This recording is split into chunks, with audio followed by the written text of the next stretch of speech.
Muito antes de Hitler invadir a Polônia, dando início à Segunda Guerra Mundial, o exército imperial japonês já estava cometendo genocídio em larga escala no continente chinês. Um dos destacamentos mais temidos do exército japonês era conhecido simplesmente como Unidade 731. Para as centenas de milhares de prisioneiros que tiveram o azar de acabar na Unidade 731, isso significava muito mais do que apenas um número. Lá, eles foram submetidos a todos os tipos de instrumentos de tortura operados por homens cinzentos de jaleco branco, que não tinham respeito pela dignidade humana nem pela vida.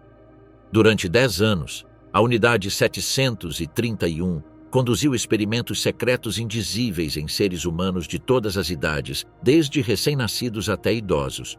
Como resultado dessas práticas horríveis, que incluíam vivissecções, amputações e diversas provações dolorosas, 14 mil pessoas morreram e mais de 300 mil sofreram consequências para o resto da vida. O que os médicos japoneses fizeram com os prisioneiros chineses e até mesmo com seus próprios compatriotas? Como eles chamavam as cabanas de madeira? O Auschwitz asiático. Os terríveis segredos da Unidade 731. A verdade sempre vem à tona, mesmo que passem décadas. Quando historiadores começaram a investigar alguns dos crimes de guerra cometidos por cidadãos japoneses antes de 1945, na década de 1990, eles descobriram uma rede inimaginável de atos atrozes e tratamento desumano de prisioneiros e civis. A Unidade 731 era conhecida até então apenas como mais uma das muitas unidades do poderoso exército imperial. Mas na década de 1990 ficou conhecida como o Auschwitz asiático. Isso não foi um exagero em nenhum sentido. E se considerarmos a escala das atrocidades em vez do número de pessoas afetadas, Auschwitz poderia muito bem ser chamado de Unidade 731 da Europa. Embora Auschwitz e a Unidade 731 compartilhem uma reputação global de atrocidades, suas abordagens e estruturas operacionais eram radicalmente diferentes. Auschwitz era um complexo industrial de extermínio, projetado para maximizar o assassinato sistemático de milhões de pessoas por meio de câmaras de gás, crematórios e processos logísticos automatizados. A Unidade 731, por outro lado, não foi concebida como um centro de extermínio em massa, mas como um complexo laboratório militar onde armas biológicas eram desenvolvidas por meio de experimentação direta em humanos vivos. O número total de vítimas da Unidade 731 foi muito menor, mas o objetivo não era a eliminação da população, mas sim a obtenção de dados científicos por meio de procedimentos médicos extremos. Outra distinção fundamental está na sua localização e camuflagem. Auschwitz estava localizado em uma área semi-urbana na Polônia, com uma rede ferroviária projetada para deportações em massa. Pingfang, a sede do 731, foi construída em uma área remota de Harbin, na Manchúria, e foi oficialmente apresentada como uma serraria industrial, o que permitiu que suas instalações ficassem escondidas por anos. Enquanto Auschwitz fazia parte do aparato visível da solução final, a Unidade 731 operava completamente fora do radar público, sob várias camadas de segredo militar. Além disso, a Unidade 731 era apenas uma peça dentro de uma rede maior de unidades japonesas dedicadas à guerra biológica. A Unidade 100, localizada em Changchun, é especializada em testes em animais e sabotagem agrícola, testando toxinas em gado e plantações. A Unidade 1644, sediada em Nanquim, operava como um centro auxiliar de testes humanos, mas operacionalmente subordinada a Pingfang. A Unidade 731 liderou essa rede como um centro estratégico, logístico e científico, com seu próprio sistema de transporte, produção bacteriana, câmaras de pressão, câmaras de congelamento, autópsias ao vivo e produção em massa de armas microbiológicas. Nenhuma outra unidade, nem mesmo dentro do eixo, igualou seu nível de integração técnica para fins médicos e militares. Parte dos esforços de propaganda do governo de ocupação aliado nos anos do pós-guerra incluía apagar os crimes de guerra japoneses da história. O general Eisenhower considerava o Japão um aliado estratégico dos Estados Unidos no cenário do pós-guerra. Além disso, eles fizeram de tudo para justificar o bombardeio de Hiroshima e Nagasaki como uma ação necessária provocada pelos japoneses, e não como um dos piores atos de assassinato em massa da história da humanidade. Essa também foi uma estratégia do novo governo democrático japonês depois de 1952, embora por razões diferentes. Era uma questão de vergonha para eles, e eles não estavam dispostos a admitir os crimes atrozes do passado, mesmo quando tinham sido cometidos sob outra administração. Entretanto, com o tempo, a verdade começou a emergir à medida que mais historiadores investigavam esses aspectos pouco explorados da guerra. Em 1982, o Ministério da Educação ordenou a supressão de livros de história que mencionassem as atrocidades militares do Japão, o que teve um impacto considerável na opinião pública internacional. Esse esforço não teve sucesso. Alguns veteranos que ainda estavam vivos começaram a falar abertamente e confessaram as ações desprezíveis que haviam praticado durante a guerra. Muitos historiadores começaram a investigar crimes de guerra, como experimentos de guerra biológica, bem como episódios anteriores à Segunda Guerra Mundial, como o massacre de Nanquim. Antes da Segunda Guerra Mundial, Nanquim era a capital da República da China. Desde 1931, os japoneses controlavam uma parte do continente chinês ao norte da Coreia, que eles chamavam de Manchukuo. Durante 6 anos, o estado fantoche de Manchukuo e o estado da China coexistiram, mas em 1937 o Japão tomou a cidade portuária chinesa de Pequim, iniciando uma guerra em grande escala com os chineses. O exército imperial japonês conseguiu tomar Nanquim em 13 de dezembro de 1937, após uma longa e sangrenta batalha com o Exército Nacional Revolucionário Chinês. O que se seguiu foram 6 semanas inteiras nas quais soldados japoneses desencadearam uma onda de agressões sexuais em massa, saques, tortura de prisioneiros, incêndios criminosos e assassinatos sem sentido.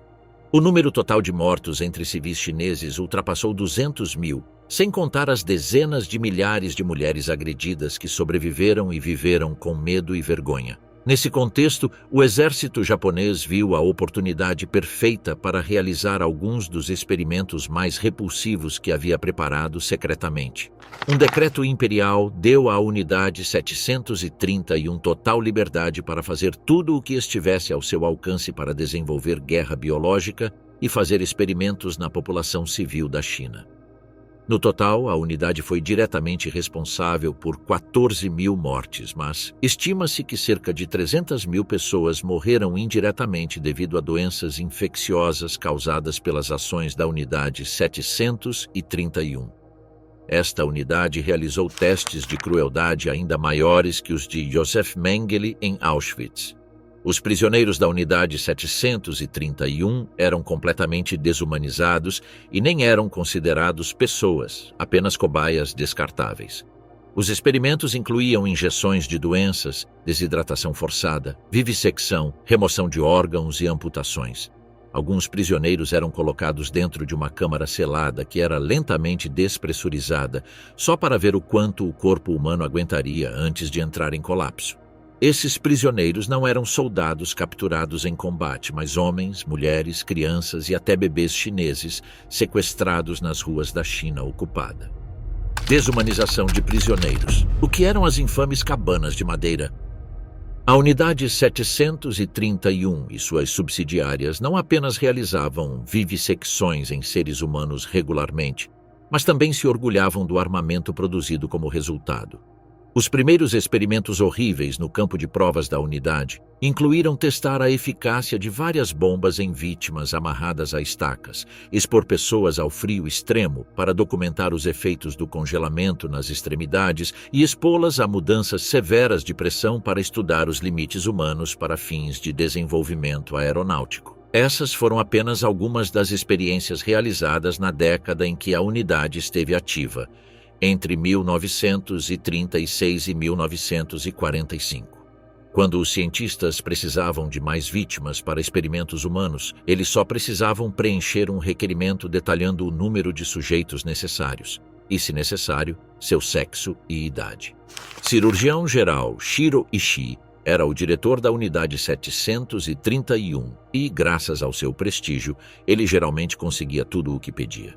Na maioria das vezes, o exército de Kwantung fazia um envio humano especial depois que os pedidos de Ishi eram aprovados. As cabeças das vítimas eram amarradas e cobertas com sacos enquanto eram transportadas de trem e depois de veículo por túneis subterrâneos até o portão da Unidade 731 na cidade de Harbin, onde os experimentos começaram. Os prisioneiros aguardavam seus destinos horríveis em barracas conhecidas como cabanas de madeira.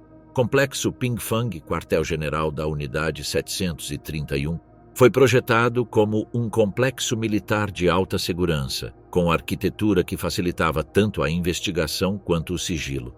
Possuía mais de 70 edificações distribuídas em uma área de aproximadamente 6 km². As instalações foram organizadas em áreas funcionais, módulos de detenção, cabanas de madeira, laboratórios bacteriológicos, áreas de vivissecção, fábricas de produção biológica, câmaras de descompressão, câmaras frigoríficas, depósitos de armas, quartéis de pessoal e um crematório operacional. A usina também incluía uma rede subterrânea de túneis para a movimentação discreta de prisioneiros e resíduos contaminados. Para ocultar seu verdadeiro propósito, o complexo foi oficialmente apresentado como uma madeireira ou serraria experimental, apoiada por uma fachada arquitetônica industrial padrão. As rotas de acesso eram controladas por postos de controle militares e a infraestrutura ferroviária adjacente permitia o transporte em massa sem visibilidade pública. O perímetro era cercado com arame farpado eletrificado e torres de vigia eram guarnecidas por guardas armados. Esse nome não se deve ao material com o qual foram construídos. Na verdade, as chamadas cabanas de madeira eram feitas de tijolo e concreto. Logs, ou maruta em japonês, era o nome dado aos prisioneiros da Unidade 731. Os maruta não eram considerados humanos, apenas cobaias descartáveis. Uma vez exaustos pelos experimentos, os maruta eram vistos como material inútil e, consequentemente, eram mortos ou deixados para morrer devido aos ferimentos. O Alto Comando Imperial ordenou a construção de um enorme complexo para abrigar a Unidade 731 em um distrito de Harbin conhecido como Pingfang. O complexo de Pingfang era impressionante e parecia uma cidade murada com mais de 70 edifícios espalhados por uma área de 6 quilômetros. O tamanho do complexo atraiu a atenção internacional.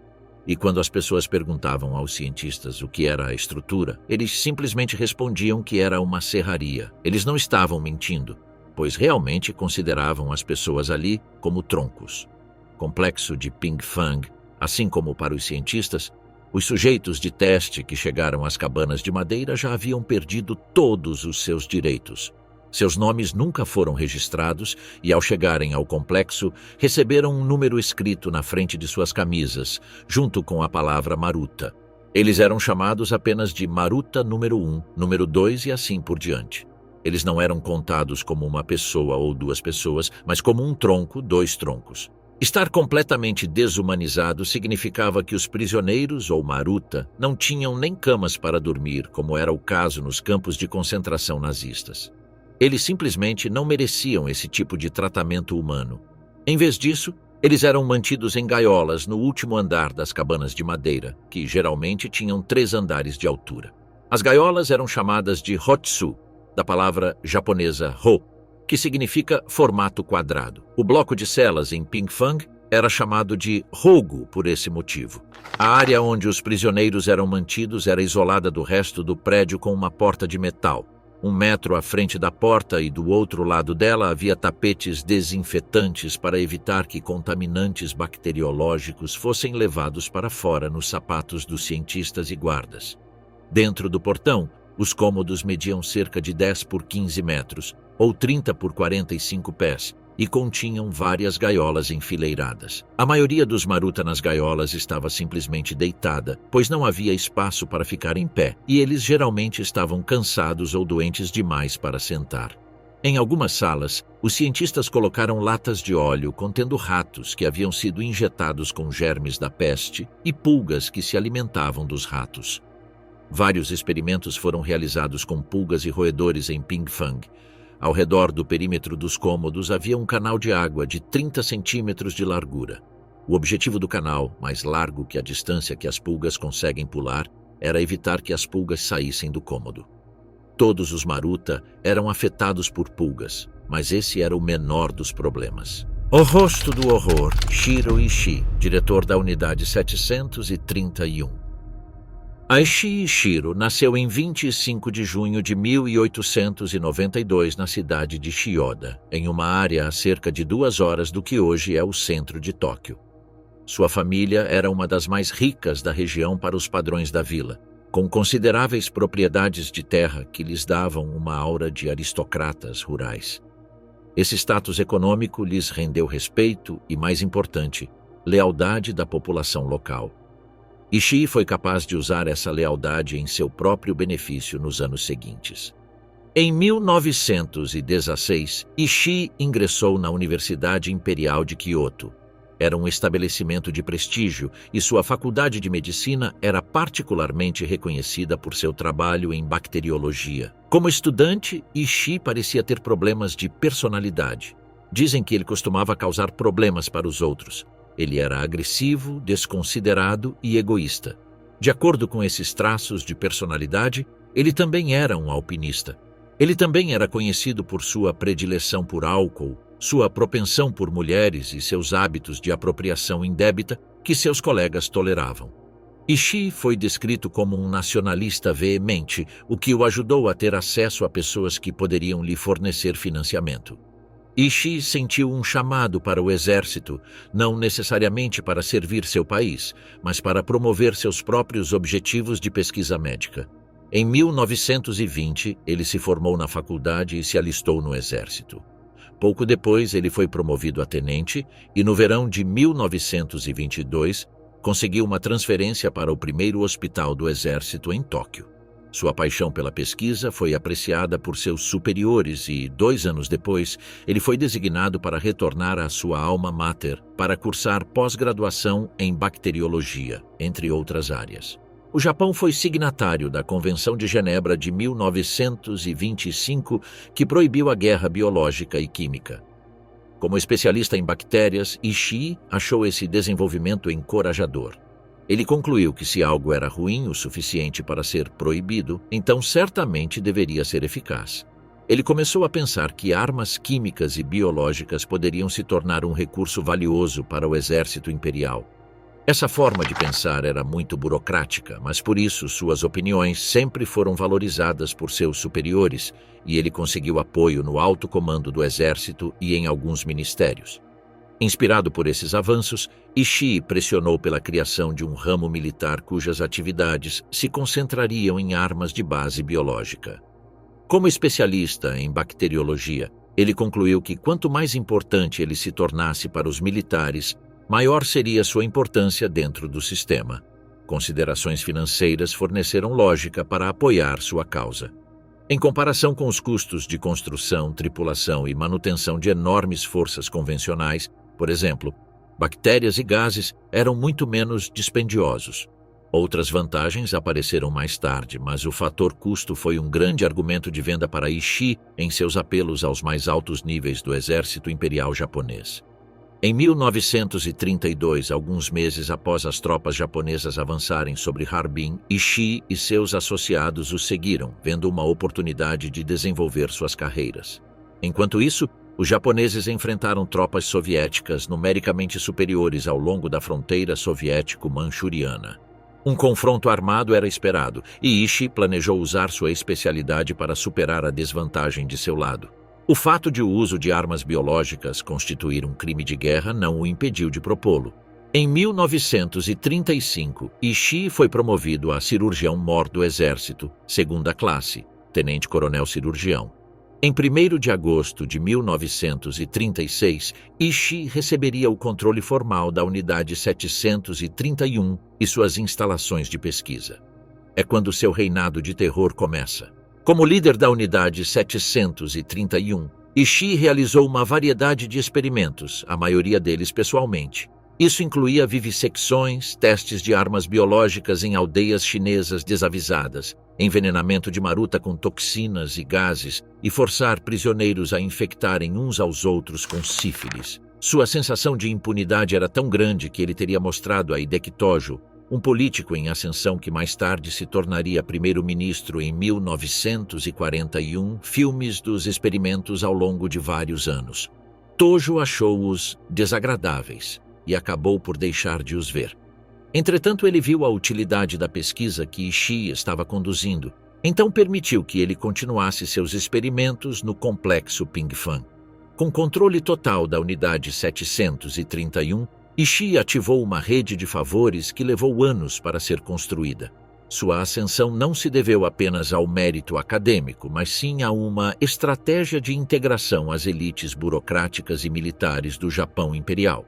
Durante a primeira metade da década de 1930, ele cultivou relações estreitas com oficiais superiores do Estado-Maior, incluindo o general Hajime Sugiyama, chefe do exército e membros-chave do Ministério da Guerra. Essas conexões permitiram que ele apresentasse seu projeto de guerra biológica como um investimento estratégico de baixo custo e alto retorno em comparação à manutenção de divisões militares convencionais. O financiamento inicial para o complexo de Pingfang veio de fundos ocultos no orçamento do exército de Kwantung, disfarçados de despesas com infraestrutura de saúde.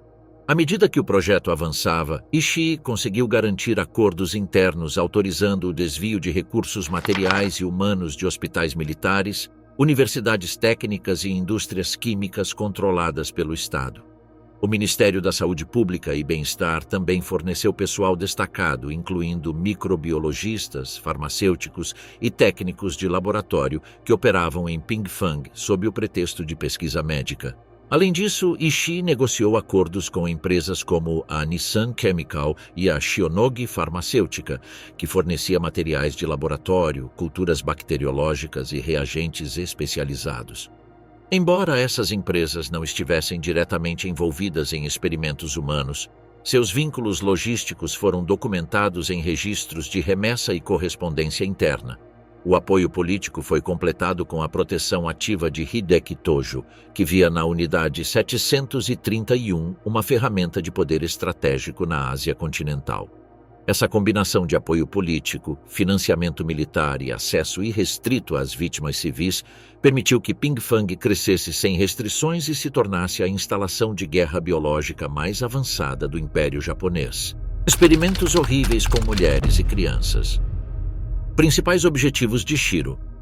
O objetivo de Ishii era encontrar uma cura para a sífilis, uma doença perigosa que afetava muitos soldados japoneses. No início, as mulheres eram infectadas com sífilis por meio de injeções, mas esse método não produziu resultados reais de pesquisa. A sífilis geralmente é transmitida por contato direto, então eles seguiram um sistema de infecção direta por contato sexual. O motivo pelo qual a Unidade 731 estava pesquisando doenças venéreas era a prática militar japonesa de usar as chamadas mulheres de conforto. Era necessário proteger os soldados japoneses de doenças sexualmente transmissíveis, já que para qualquer homem no exército japonês, contrair uma doença venérea era uma vergonha e um revés.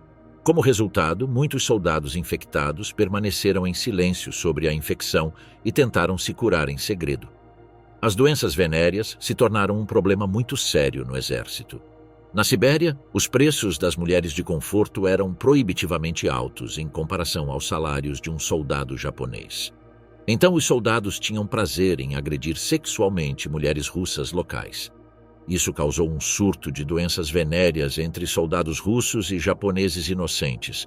Os altos escalões do quartel-general japonês viram seus soldados sucumbirem a doenças venéreas, e o problema se tornou sério. Quando Nanquim foi tomada em 1937, 20 mil incidentes de agressão sexual contra mulheres russas foram registrados em um período de 5 meses. Com a disseminação de doenças venéreas entre as fileiras e a ameaça que isso representava à disciplina e eficiência do exército, o alto comando pediu ajuda à Unidade 731.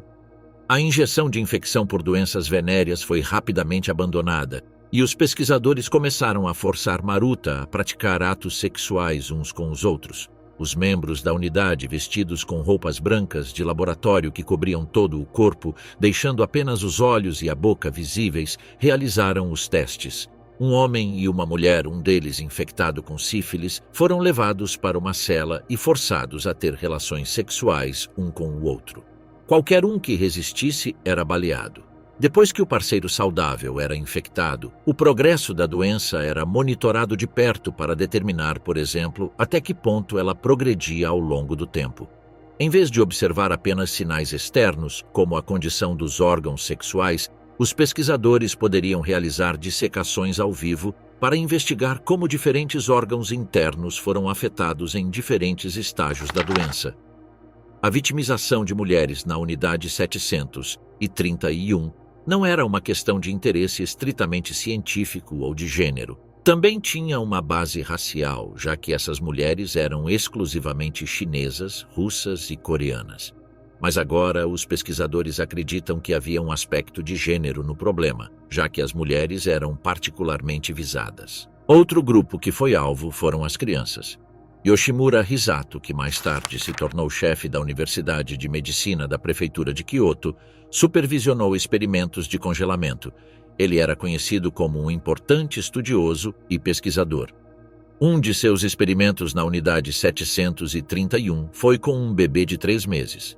Uma agulha para medir a temperatura foi inserida na mão do bebê, que foi imerso em água gelada, registrando cuidadosamente as mudanças de temperatura. Além das observações clínicas diretas, a unidade 731 mantinha um sistema meticuloso de documentação médica. Cada experimento foi registrado em diários individuais, onde parâmetros fisiológicos, progressão dos sintomas, respostas imunológicas e horários de morte foram anotados. Os pesquisadores complementaram esses registros com fotografias tiradas em intervalos definidos, com foco na evolução de lesões ou reações cutâneas. Alguns dos órgãos removidos foram etiquetados, preservados em formaldeído ou álcool e armazenados em bandejas de aço dentro de câmaras refrigeradas. Paralelamente, foram preparadas lâminas histológicas para posterior estudo em microscópio óptico. A classificação dos resultados seguiu um sistema numérico que substituiu o nome do sujeito pelo seu código Maruta, permitindo que grandes volumes de dados fossem estudados sem nunca se referir à vítima como uma pessoa. Depois da guerra, ele publicou um artigo sobre esse experimento e seus resultados. Como teria sido impossível conduzir tal experimento nos anos do pós-guerra, ficou claro que ele foi realizado quando ele trabalhava na unidade 731. Hisato usou bebês nascidos de mães presas. Registros chineses identificam bebês nascidos de prisioneiras grávidas e também de mulheres engravidadas por meio de relações sexuais forçadas em experimentos com doenças venéreas. E esses bebês também foram usados nos experimentos da unidade. Um dos antigos pesquisadores que trabalhou com Hisato testemunhou sobre as condições horríveis sob as quais as mulheres eram abusadas na unidade 731. Ele alegou que um dia lhe deram as chaves das celas de Maruta para que pudesse levar algumas delas para serem usadas em experimentos. Em vez disso, ele e outro membro da unidade abriram a cela que abrigava uma mulher chinesa e a agrediram. Não querendo esperar sua vez, o outro membro da unidade abriu a cela de uma mulher chinesa que havia sido usada em um experimento de congelamento. Faltavam-lhe vários dedos e seus ossos estavam enegrecidos pela gangrena. Ele não a atacou só porque viu que seu órgão sexual estava infectado, com pus escorrendo na superfície. Experimentos em pessoas vivas, vivissecção, amputação, remoção de órgãos. Cada laboratório em Pingfang tinha um grande quadro branco onde os técnicos registravam dados. Eles registraram quantos Maruta usaram, o que injetaram neles e quantos órgãos precisaram para experimentos futuros. Como a maioria dos cadáveres estava em condições deploráveis, eles preferiram extrair órgãos de pessoas vivas. A ética não existia na rede de Ishii. Tudo foi feito eficientemente em nome da ciência. Vivissecções eram realizadas em humanos para observar em primeira mão como as doenças afetavam cada órgão no momento da morte, já que, se os pacientes morressem, bactérias putrefativas poderiam destruir os resultados de um bom experimento. Embora os Maruta da Unidade 731 estivessem acorrentados, sua saúde e estado nutricional eram monitorados, pois boas condições garantiam os melhores resultados científicos para seus experimentos. Foi-lhes servida uma quantidade considerável de comida, incluindo soja e carne de porco. Os métodos de pesquisa em Pingfang permitiram que os médicos induzissem doenças e examinassem seus efeitos nos órgãos em estágios iniciais. Os pesquisadores trabalharam com intérpretes para perguntar aos prisioneiros chineses sobre os sintomas emergentes e retiraram os indivíduos de suas celas no momento que consideraram ideal para obter os resultados. A anestesia era opcional. Segundo um ex-integrante da unidade, assim que os sintomas eram observados, os presos eram levados de suas celas para a sala de dissecação. Eles eram despidos e colocados sobre a mesa, geralmente enquanto gritavam e tentavam resistir. Eles eram amarrados, e um dos médicos colocava uma toalha na boca deles, tanto para silenciá-los quanto para dar-lhes algo para morder. Então o médico-chefe pegava um bisturi e abria o prisioneiro. Foi relatado que mesmo com seus intestinos e órgãos expostos, os Maruta não morreram imediatamente. A situação física era semelhante à de uma cirurgia sob anestesia, na qual uma pessoa é operada e recuperada. Testemunhas de vivissecção relatam que a vítima normalmente emite um grito horrível quando o corte é feito e então a voz some. Os pesquisadores então realizaram o exame dos órgãos, removendo aqueles que queriam estudar e descartando o que restava do corpo. O laboratório de dissecação de Pingfang tinha uma infraestrutura altamente funcional, dividida em módulos específicos. Havia pelo menos 4 salas principais. Uma para a preparação dos sujeitos, outra para a remoção dos órgãos, uma terceira para a análise bacteriológica imediata e uma quarta para descarte de restos mortais. As mesas de dissecação eram metálicas, com drenagem inclinada, e estavam conectadas a canais de coleta que conduziam os fluidos para tanques de resíduos tratados com cal viva. Os instrumentos incluíam bisturis de vários tamanhos, serras cirúrgicas, fórceps longos, tesouras especiais e recipientes etiquetados para a preservação de órgãos de acordo com o tipo e estágio da infecção. A limpeza do espaço era rigorosa. Ao final de cada dia, a equipe técnica lavava as superfícies com soluções cáusticas e pulverizava desinfetantes clorados nas paredes e no chão, repetindo o protocolo a cada 12 horas. A rotina diária começava às 6 horas com a transferência de Maruta das celas. Entre 8 e 12 vivissecções eram realizadas por dia, dependendo das condições dos prisioneiros e das exigências de cada projeto.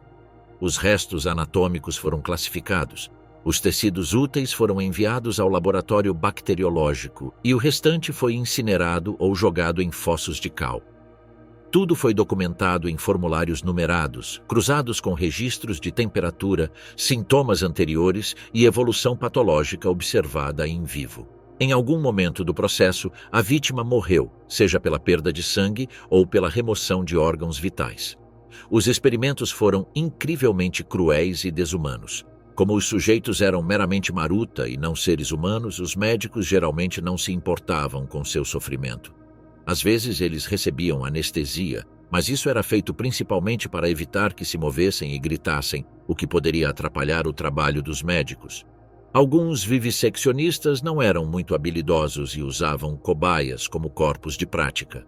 Um relatório menciona um homem chinês que foi vivisseccionado sem anestesia. Seu abdômen foi aberto, seus intestinos foram cortados, removidos e então recolocados. Como seu estado era estável, os médicos decidiram realizar mais 5 experimentos nele, incluindo a amputação de um braço. Todo o processo durou 1h30, após o qual o homem morreu. A rede de Ishii também recrutou membros do corpo de jovens para realizar vivissecções.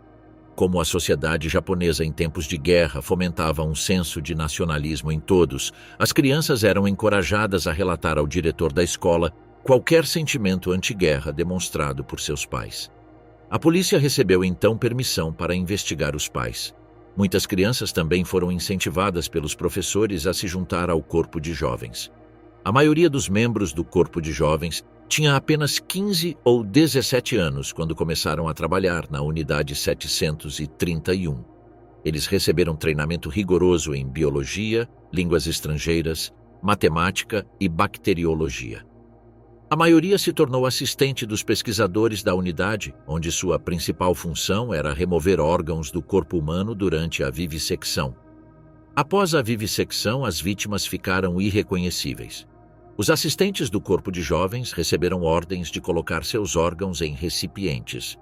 Eles então usaram esses órgãos para cultivar bactérias. Estima-se que cerca de 3.000 pessoas foram submetidas a experimentos humanos na unidade 731 entre 1940 e 1945. No entanto, essa é considerada uma estimativa baixa, pois a capacidade da prisão era muito maior e algumas vítimas não sobreviviam mais do que uma média de 2 semanas. Operação PX, desenvolvimento secreto de armas biológicas no Japão. A 120 quilômetros de Pingfang havia um campo de testes a céu aberto conhecido como ANTA. Este local foi usado para testes ao ar livre de bombas experimentais de guerra biológica contra peste, cólera e outros patógenos, bem como para outras formas de exposição humana ao ar livre a patógenos. Os testes geralmente usavam entre 10 e 40 marutas por vez, com os sujeitos amarrados a cruzes dispostas em círculos de tamanhos diferentes.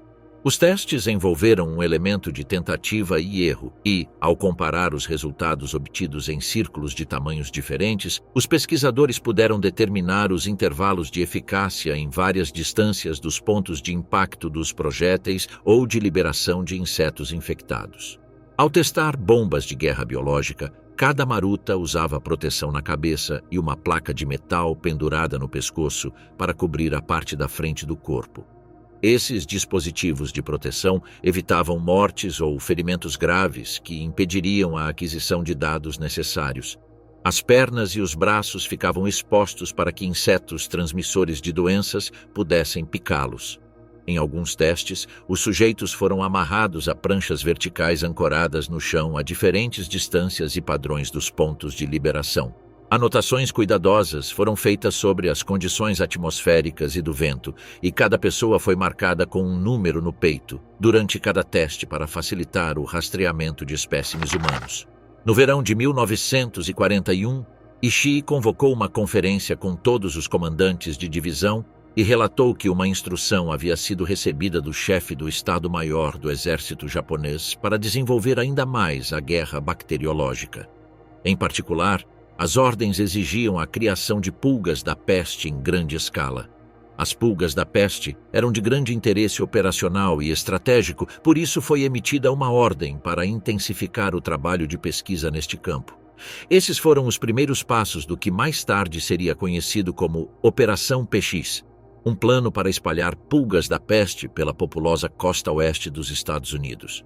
Também conhecida como Operação Noite das Cerejeiras em Flor, ela durou 3 anos.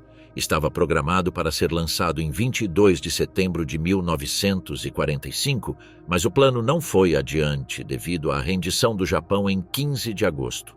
O plano foi cuidadosamente preparado durante vários anos. Cerca de 40 caçadores de ratos foram enviados para vasculhar Singapura em busca de ratos e levar o que roubaram para o laboratório. Os ratos foram então sacrificados com clorofórmio e os membros do corpo de jovens trabalharam para remover as pulgas de seus corpos com pinças. As pulgas foram colocadas em recipientes com água para evitar que saltassem para fora e, a partir daí, a equipe japonesa assumiu o controle. Tubos de ensaio foram preparados com uma pulga em cada um. Ratos foram injetados com patógenos da peste, suas barrigas foram raspadas e tubos de ensaio foram invertidos sobre a área raspada, permitindo que as pulgas se alimentassem dos ratos e se tornassem portadoras da peste. O processo de produção bacteriana na unidade 731 exigia uma infraestrutura microbiológica altamente desenvolvida para a época. Os técnicos trabalhavam em salas herméticas com sistemas de ventilação controlados, onde as bactérias eram cultivadas em meios ricos em nutrientes, geralmente extratos de fígado ou infusão de cérebro animal, que eram esterilizados e despejados em placas de Petri e frascos Erlenmeyer. As cepas mais comuns incluíram Yersinia pestis, causa peste bubônica, Vibrio cholerae, cólera, Bacillus anthracis, antraz, e Salmonella typhi, febre tifoide. A produção não foi improvisada. Foi realizada em ciclos de incubação bem estabelecidos. Cada lote de bactérias foi cultivado por entre 24 e 72 horas, dependendo da cepa, em incubadoras de calor úmido e monitorado com rigorosos protocolos de controle microbiológico. Testes aleatórios foram realizados para verificar a virulência antes de passar para a próxima etapa, inoculação de pulgas. Os trabalhadores usavam luvas grossas, máscaras e aventais de borracha, não por razões éticas, mas para evitar que um vazamento acidental dizimasse a equipe. Até 50 mil pulgas infectadas podem ser produzidas diariamente em condições ideais. Esse número contrastava com a capacidade de produção bacteriana de laboratórios americanos contemporâneos, como Camp Detrick, mais tarde Fort Detrick, que entre 1943 e 1945 mal atingiu 15 mil vetores por dia em seus estágios iniciais. A vantagem japonesa residia no uso intensivo de prisioneiros e na eliminação completa de protocolos éticos. A equipe de Pinkfang criou pulgas em condições controladas dentro de câmaras seladas, alimentando-as com sangue de cavalo coletado de matadouros afiliados à instalação. Cada técnico era obrigado a entregar uma cota diária de insetos adultos infectados, prontos para serem embalados em cápsulas especiais de porcelana ou metal, que depois seriam montadas em bombas de cerâmica desenvolvidas pela Marinha Imperial. Todo o sistema funcionava como uma linha de montagem, do rato ao inseto, do inseto ao frasco, do frasco ao projétil.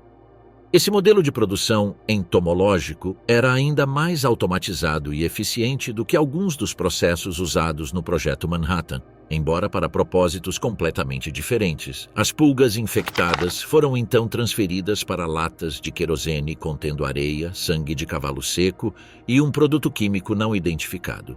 Eles foram deixados para se reproduzir por aproximadamente 2 semanas. Por fim, as pulgas adultas e seus filhotes, todos infectados com a peste, foram transferidos para potes e enviados. Relatos afirmam que já em 1940, a construtora Suzuki Group construiu uma nova ala em Pinkfang, onde os japoneses mantiveram um grupo de cerca de 10 prisioneiros, todos com mais de 50 anos. Eles foram instruídos a levar seus pertences para um dos galpões que serviam como alojamentos.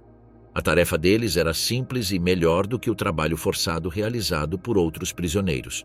Tudo o que eles precisavam fazer era produzir 100 pulgas por dia e entregá-las aos japoneses.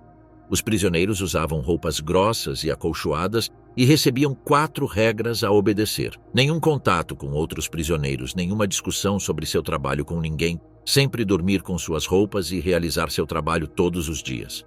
Toda semana, os médicos japoneses ordenavam que eles tirassem as calças e as blusas acolchoadas, virassem-nas do avesso e retirassem as pulgas que haviam crescido até o tamanho de uma cabeça de fósforo. Os prisioneiros tinham que deixar as pequenas pulgas no enchimento até que elas crescessem, e dessa forma, entre 800 e 1000 pulgas eram coletadas por dia. 1945, cobrindo os rastros do horror. À medida que o fim da guerra se aproximava, o Japão esperava um avanço soviético na Manchúria, no norte da China. Se isso acontecesse, os horrores da Unidade 731 seriam conhecidos no mundo todo. O alto comando do exército japonês emitiu uma ordem para que todas as instalações da Unidade 731 e suas unidades subsidiárias fossem destruídas para eliminar evidências de sua existência e dos horrores que perpetraram.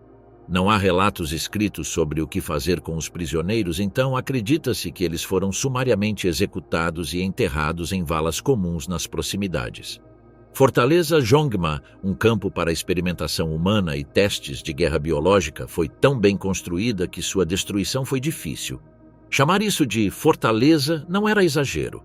Embora a instalação tenha sido construída para fins de pesquisa e desenvolvimento, ela tinha a resistência estrutural necessária para resistir a ataques. Pinkfang, uma instalação próxima na cidade vizinha de Dalian, e outras unidades foram destruídas, mas outras instalações permanecem de pé até hoje. O imponente edifício em Nanquim, que serviu como sede da Unidade 1644, às vezes conhecida como Unidade Tama, agora é usado como hospital. No segundo andar, ratos e pulgas eram criados para a Operação PX. Vivissecções humanas foram realizadas em Pingfang e também havia uma prisão. Alguns desses edifícios ainda estão de pé hoje. A destruição de evidências em 1945 foi uma operação meticulosamente planejada pelo Estado-Maior do Exército Imperial Japonês. De acordo com relatórios de inteligência compilados pelos soviéticos e posteriormente por historiadores, as instruções incluíam a incineração de registros clínicos, fotografias, amostras orgânicas, culturas bacterianas ativas e desenhos técnicos de laboratórios em Pingfang, Anta e Nanquim.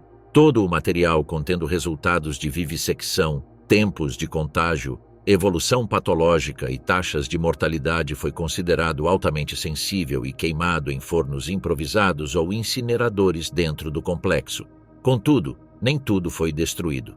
Alguns documentos foram evacuados junto com Shiro Ishii e altos oficiais científicos. Parte dessa documentação, incluindo microfilmes com estatísticas sobre propagação bacteriana e mapas de distribuição de pulgas, acabou nas mãos das forças de ocupação dos EUA, após um acordo secreto que concedeu imunidade a vários membros da unidade em troca de dados científicos. Muitos desses documentos foram classificados em laboratórios americanos de guerra biológica, como Camp Detrick, em Maryland. Em termos de infraestrutura, embora grande parte do complexo de Pingfang tenha sido demolida ou explodida, algumas estruturas sobreviveram. Entre os edifícios que sobreviveram estão uma parte do bloco subterrâneo de contenção bacteriológica, selado pelas autoridades chinesas e visível apenas em fotografias aéreas antes de seu fechamento. Um túnel logístico de 80 metros, redescoberto na década de 1990, conectava a área de detenção com a área de testes de armas. Esses elementos, embora isolados, permitem uma reconstrução parcial do funcionamento interno da Unidade 731 e hoje fazem parte de visitas guiadas no Memorial Oficial do Museu de Guerra Bacteriológica de Harbin. Em 1945, equipes reduzidas permaneceram na China para realizar a destruição, enquanto a maioria do pessoal da Unidade 731 e suas famílias, sentindo o avanço soviético, se retiraram. A ferrovia da Manchúria do Sul foi eficiente até o fim.